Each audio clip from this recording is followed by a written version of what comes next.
RS brothers లో ఆషాఢం KG sale మళ్ళీ మొదలైంది. మరెన్నో క్రేజీ ఆఫర్స్ ఖైదీ చేయండి ఆర్ఎస్ బ్రదర్స్.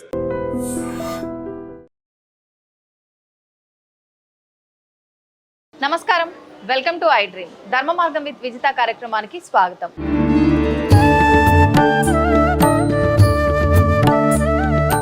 ప్రస్తుతం మనతో పాటు ఉన్నారు మంత్రశాస్త్ర ఉపాసకులు బ్రహ్మశ్రీ వేణుమాధవ శర్మ గారు. ఇప్పుడు గురుగారితో మాట్లాడి మరిన్ని విషయాలు తెలుసుకుందాం. నమస్కారం గురుగారు. గురుగారు, లలితా సహస్రనామ పారాయణం గురించి ఈ మధ్యకాలంలో ఎక్కువగా వింటున్నాం. అయితే లలిత సహస్రనామాల్లోంచి ఒక్కొక్క నామం తీసుకొని ఒక్కొక్క రకంగా మనం పారాయణ చేయటం వల్ల మనకున్న కామ్యాలన్నీ నెరవేరుతాయి అని చెప్పి చేసే వాళ్ళు ఎక్కువైపోయారు. నిజంగా ఈ అమ్మవారి నామాలు మనం కోరికల కోసం చేయాలా, అసలు ఎందుకు చేయాలి గురుగారు? అరుణాం కరుణా తరంగితాక్షిం ధృతకాశాంకుశ పుష్పగాన చాపాం అణిగాధిరావృతాం నజిగ్వై రహమిత్యేగో విభావయే భవాని ధ్యాయేత్ పద్మాసనస్థాం ప్రస్తుతోదనాం పద్మగత్రాయుతాక్షిం హేమాఘాం కీతవస్త్రాం కరకలితలిద్దేం రత్నాంబరాంగీం సర్వాలంకారయుక్తాం సతతమభయదాం భక్తనమ్రాం భవాని శ్రీవిద్యాం శాంతమూర్తిం సకల సురనుతాం సర్వసంపత్ప్రదాత్రి.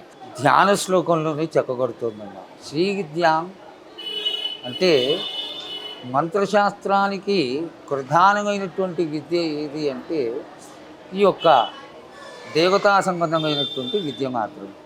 ఇందులో శాంతమూర్తి సకల సురనుతాం సర్వసంపత్ప్రదాత్రి, అన్ని సంపదలను కలగజేసేటువంటి విలక్షణమైనటువంటి లక్షణం కలిగినటువంటి స్తోత్రమే ఈ యొక్క లలితా సహస్రనామం.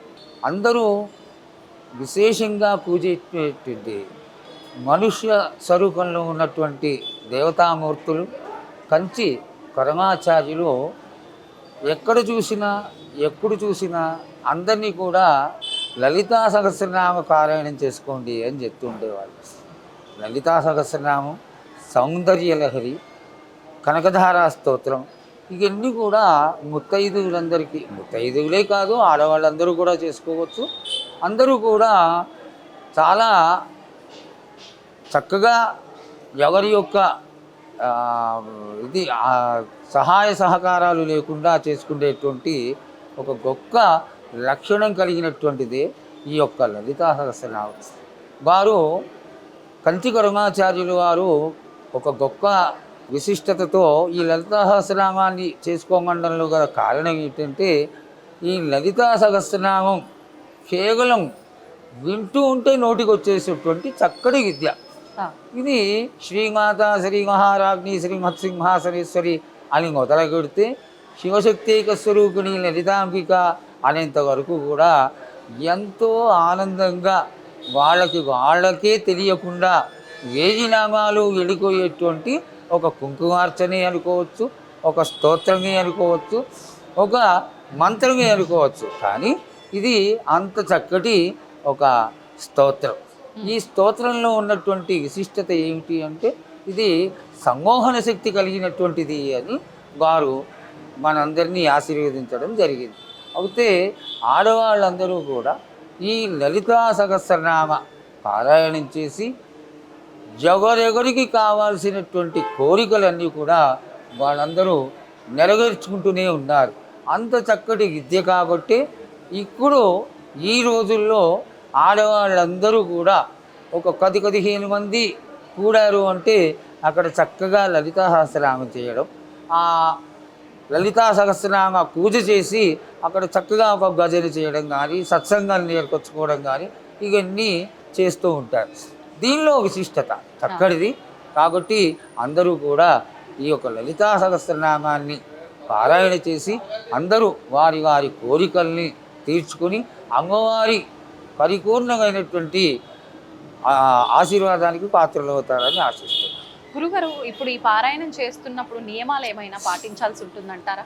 మామూలుగా మనం ముత్తైదువులకి తడిగొట్టలు కట్టుకొని తలస్నానం చేసేటువంటి మడి ఆచారాలు అవసరం లేమ్మా.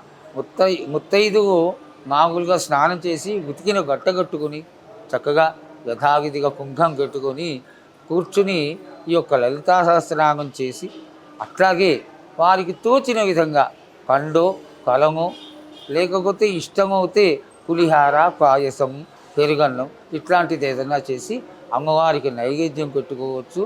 అనవసరమైనటువంటి వ్యామోహపూరితమైనటువంటి పనికి మాలినటువంటి క్రియలు చేయాల్సినంత అవసరం అయితే ఏమీ లేదమ్మా. చక్కగా ముత్తైదువులందరికీ కూడా చేతిలో కరతలామలకమైనటువంటి ఈ యొక్క విద్యని అందరూ చాలా లక్షణంగా చేసుకోవచ్చు, ఈజీగా చేసుకోవచ్చు. అందరి కోరికలు నెరవేరుతాయి. కాబట్టి ఆచారాలు ఏదో లేని ఆచారాలు కొని తెచ్చుకొని చేయాల్సిన అవసరం లేదు. గురుగారు, ఇది మగవాళ్ళు కూడా చేయొచ్చా సహస్రనామాలు అమ్మవారివి? అసలు శ్రీ విద్య సాధారణంగా మగవాళ్ళే చేస్తారమ్మా ఎక్కువగా. ఎందుకంటే ఆడవాళ్ళకు కూడా ఉంది, లోకాముద్రార్చిత ఆవిడ.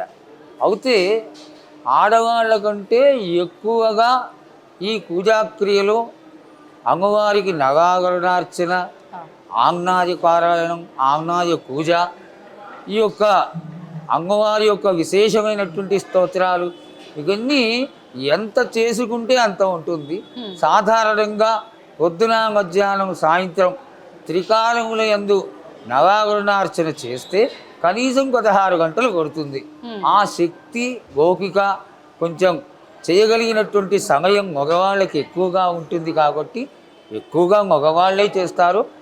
ఈ నవావరణ పూజలో పూజంతా ముగిసిన తర్వాత లలితా సహస్రనామం కూడా ఒక భాగం. లలితా సహస్రనామం మగవాళ్ళు చేసి అక్కడ ఆ నవావరణార్చన శ్రీచక్రం పైన చేసేటటువంటి పక్షంలో కుంకుమార్చన చేస్తే నామావళి చేస్తారు. ఈ శ్రీమాత్రే నమః, శ్రీ మహారాజ్ఞై నమః, శ్రీమత్ సింహాసనేశ్వర్యై నమః అని చెప్పడం మగవాళ్ళు చేస్తే మంచిదమ్మా. ఇది దీంట్లో కూడా ఇంకా కూడా బీజాక్షరాలు పెట్టి ఆ బీజాక్షరాలతో కలుగుతూ ఈ నామాన్ని చేయడం, ఆ నామాలతో కుంకుమార్చన చేయడం శ్రీచక్రార్చన వరకు చాలా విశేషమైంది. మడి ఆచారం అట్లా ఉన్నవాళ్ళు ఆడవాళ్ళైనా చేయొచ్చు, మగవాళ్ళైనా చేయొచ్చు. ఇందులో తక్కువ లేదు. కానీ సమయాన్ని బట్టి ఈ శ్రీమాతా శ్రీ మహారాజ్ని శ్రీమత్ సింహాసనేశ్వరి అనేటువంటి ఈ యొక్క స్తోత్రాన్ని 1000 నామాల్ని కూడా ఎంతసేపు కూడా సాధారణంగా చేసుకునే వాళ్ళందరూ కూడా స్తోత్రపారాయణం చేసుకోవడంలో ఏమాత్రం దోషం లేదు, అందరూ చేసుకోవచ్చు. గురుగారు, ఇప్పుడు శ్రీచక్రం అన్నారు కదా, శ్రీచక్రం విషయంలో ఈ మధ్య కాలంలో చాలా రకాలుగా వింటున్నాం. అసలు శ్రీచక్రం ఇంట్లో పెట్టుకోవడానికి వీల్లేదు, ఒకవేళ పెట్టుకుంటే మాత్రం ఖచ్చితంగా ప్రతినిత్యం కుంకుమార్చన చేయాలి, ఖచ్చితంగా నైవేద్యాలు నివేదన చేయాలి, ఈ రకంగా చెప్తున్నారు. ఇదంతా వాస్తవమా? చాలా ఖచ్చితమైన విషయం అమ్మా. ఇది శ్రీచక్రం పెట్టుకోవడం అనేది నిక్కుతో చెలగాటమాడినటువంటి విషయమే. శ్రీచక్రాన్ని పెట్టుకొని నానా రకాలైనటువంటి పోకడలకి పోయి శరీరానికి, ఇంటికి లేక కుటుంబానికి నాశనాన్ని కొని తెచ్చుకునే దానికంటే కూడా జాగ్రత్త పడి పెట్టుకోకపోవడమే ఉత్తమం. పెట్టుకున్న తర్వాత దానికి తగినంత శుచిని, మడిని పాటించకపోతే అది ఎదురు దెబ్బ కొడుతుందని పెద్దవాళ్ళు చెప్తారు. సాధారణంగా తెలిసినటువంటి బ్రాహ్మణులలోనే శ్రీచక్రాన్ని పెట్టుకోవడానికి ఇష్టపడరు. గురుగారు, ఒకవేళ మనకు సంబంధం లేకుండా మనం కావాలని తెచ్చుకోకుండా ఎవరైనా మనకు బహుమతిగా ఇచ్చినప్పుడు దాన్ని ఇంటికి తీసుకొచ్చుకున్నామే అనుకోండి, ఇప్పుడు ఖచ్చితంగా దాన్ని మనం ఇంట్లో ఉంచుకోవాలి, ఇవన్నీ మనం ఆచరించలేము, తీసుకెళ్లి ఆలయంలో అలా ఏమైనా అప్పచెప్పొచ్చు అంటారా? తప్పకుండా ఇచ్చేయచ్చమ్మా, ఆలయంలో ఇచ్చేయవచ్చు. భిన్నమైనటువంటి శ్రీచక్రాలు అట్లాంటివి ఉంటే మంచి జీవనదుల్లో నిమజ్జనం చేసేయవచ్చు. అంతేకాని ఆ శ్రీచక్రాన్ని పెట్టుకొని భరించి దానివల్ల ఇతరములైనటువంటి గాథలు పడేదానికంటే ఇది ఉత్తమమైనటువంటి మార్గం. అమ్మవారి దేవాలయాలు ఏమన్నా ఉంటే వాటిల్లో వచ్చేయడం ఉత్తమమైనది. గురుగారు, మంత్రాలు అన్నారు, బీజాక్షర మంత్రాలు అన్నారు. కొన్ని రకాల మంత్రాలు అసలు ఆడవాళ్ళు చేయడానికి పనికిరాదు అంటున్నారు, బీజాక్షర మంత్రాలు అయితే అసలు చేయకూడదు అంటున్నారు. ఇది ఎంతవరకు వాస్తవం అండి? అసలు అవన్నీ కాదమ్మా. మీడియా వాళ్ళు వచ్చి ఇంచుమించుగా మంత్రశాస్త్రమే భ్రష్టు పెట్టిపోయింది. సహజంగా గురువు శిష్యుణ్ణి 12 సంవత్సరాలు పరీక్ష చేస్తే కానీ మంత్రం అనేటువంటి వస్తువుని ఇవ్వకూడదమ్మా. జీవన్ముక్తిని కలుగజేసేటువంటిది మంత్రం. మననాత్ త్రాయితీతి మంత్ర. ఏ విధంగా అయితే మంత్రాన్ని అనుష్ఠానం చేస్తూ ఉంటారో వాళ్ళని కాపాడుకుంటూ వస్తుంది ఈ మంత్రం అనేటువంటిది. మంత్రానికి, దేవతకి, గురువుకి అభేదం అంటారు. అంటే ఏ విధమైనటువంటి మార్కు లేకుండా మూడు కలికి ఒకటే స్వరూపంగా పూజ చేయవచ్చు. అటువంటిది మంత్రం. ఈ మంత్రాన్ని తీసుకుని నానా రకాలుగా భ్రష్టు కొట్టించి దాన్ని ఇష్టం ఉంటే మంచాల మీద కొడుకుని లేకపోతే కూర్చోకూడని చోటల్లో కూర్చుని స్నానాలు చేయకుండా ఆ మీడియాలో వచ్చినటువంటి వాటిని వినేసి మాకంతా తెలిసిపోయింది, నేనే సర్వజ్ఞులం అనేటువంటి వాళ్ళు ఎక్కువైపోయినారు. ఇది గురుముఖత శంఖంలోకి వస్తే కానీ తీర్థం కాదమ్మా. ఆ గురువు ఒక మంచి సమయం చూసి ఆ మంచి తిథి రోజున శిష్యుడికి తనకి ఇష్టమవుతే పరమేశ్వర స్వరూపంగా భావన చేసి పరమేశ్వర ఆజ్ఞతో ఆ మంత్రాన్ని ఉపదేశించినట్టు అయితే దానికి సత్ఫలితం ఉంటుంది. 100కి 100 చేసుకోదగ్గది. అది కేవలం మంత్రపూర్వకంగా గురుముఖతగా వస్తేనే చేసుకోవాలి. గురుగారు గురువు అన్నారు. అసలు ఎవరిని గురువుగా మనం ఉద్దేశించాలంటే ఇప్పుడు మనకు విద్యని నేర్పించిన స్కూళ్ళలో పాఠాలు చెప్పిన టీచర్స్ని కూడా గురువు అనుకుంటున్నారు. అసలు ఎవరండి గురువు? జీవన్ముక్తికి, జీవన కైవల్యానికి, బ్రహ్మ సాక్షాత్కారానికి, బ్రహ్మత్వ సాక్షాత్కార మూల పురుషులు ఎవరు అంటే వారు మాత్రమే గురువులమ్మా. వేదపారాయణం నేర్చుకుంటున్నారు వారిని ఆచార్యులు అంటారు. ఆ ఆచార్యులు కూడా గురు సంబంధమే కానీ ఆచార్యులు అంటారు. వారిని 12 సంవత్సరాలు సేవ చేసి వేదం నేర్చుకుంటారు, వారు ఆచార్యులు. అట్లాగే మంత్రం విషయం వచ్చేసరికి మాత్రం మంత్రం అసాధారణమైనటువంటి విషయం. ఇది ఏనాడైతే వాడు గురువుగా ఒక వ్యక్తిని భావన చేసి ఆయనకి కాళ్ళకి నమస్కారం పెట్టి మంత్రం తీసుకున్న సమయంలో గురువు శిష్యుణ్ణి శిరస్సుకైన చెయ్యి కొట్టి ఆశీర్వదిస్తాడో ఆ రోజు నుంచి పరబ్రహ్మమూర్తి అయినటువంటి గురువునే సర్వస్వం అని భావన చేసి సేవ చేసుకోవాలి.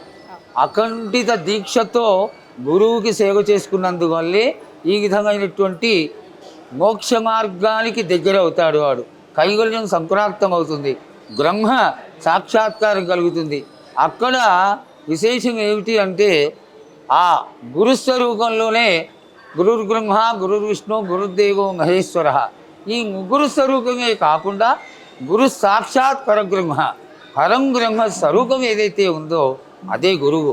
అందుకనే గురువుని ఎంత గౌరవంగా ఒక దేవతామూర్తిని కానీ దేవుణ్ణి కానీ శ్రీచక్రాన్ని కానీ యంత్రాలని కానీ ఎంత నియమ నిష్టలతో మనం పూజిస్తామో అంతే గోపికతో గౌరవంతో గురువుని కూడా సేవిస్తూ దేవతకి గురువుకి అభేదం లేదు అనేటువంటి భావనతో ఎవరైతే ఈ యొక్క సాంప్రదాయాన్ని పాటిస్తారో వారికి తప్పకుండా దేవత అనుగ్రహం కలుగుతుంది. అదేవిధంగా అన్నిటినీ వాళ్ళు పొంది చివరికి మోక్ష సామ్రాజ్యంలో కూడా చోటు సంపాదించుకుంటారని తెలియదు. గురుగారు, ఇప్పుడు మనకు ఆషాఢ మాసంలో వచ్చే విశేషమైన రోజుల్లో గురు పౌర్ణమి కూడా ఒకటి ఉందండి. మరి ఆ రోజున ఇప్పుడు మనం ఎవరిని గురువుగా భావించి వాళ్ళ కృతజ్ఞతలు తెలుపుకోవాలంటారు? గురువు అనే దానికి ఒకటే మంత్రం విశేషం అమ్మ. మంత్రానుష్ఠానాన్ని మంచి సమయంలో శిష్యుడి యొక్క యోగక్షేమాలను ఆశించి ఆశీర్వదిస్తూ ఆ గురువు బాగుపడాలి, పైకి రావాలి, వృద్ధిలోకి రావాలి అని ఏ మంత్రాన్నైతే గురువు ఆ శిష్యుడికి ఉపదేశం చేస్తాడో ఆ ఉపదేశం తీసుకున్నటువంటి శిష్యుడు గురు పౌర్ణమి రోజున, అదే ఈ చాతుర్మాస్య దీక్ష ఏ రోజునైతే మొదలవుతుందో అదే రోజున గురువుకి కూడా ఈ సంసార జీవితంలో కూడా సంసారంలో ఉంటున్న వాళ్ళు కూడా చాతుర్మాస్య దీక్ష చేయవచ్చు.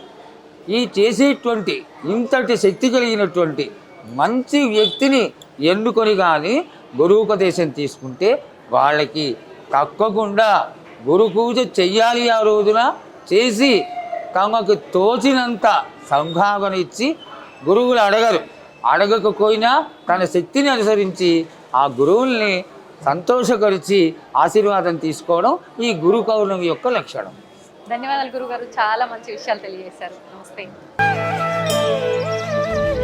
దీన్ని తవ్వండి, తవ్వుతూనే శివలింగం. సరే దాన్ని అట్లా కప్పేసేయండి, చూపించదండి. Krishna is there. మూర్తి పూజ కాదు, సాక్షాత్ బ్రజేంద్ర నందన భగవాన్ ఉన్నారు మూర్తిలో. ఏమీ ఆశించకుండా ఆరాధించే వాళ్ళు కూడా ఉన్నారా ప్రభుజీ? నిజమైన భక్తి అంటే మనకు తెలియదు కాబట్టి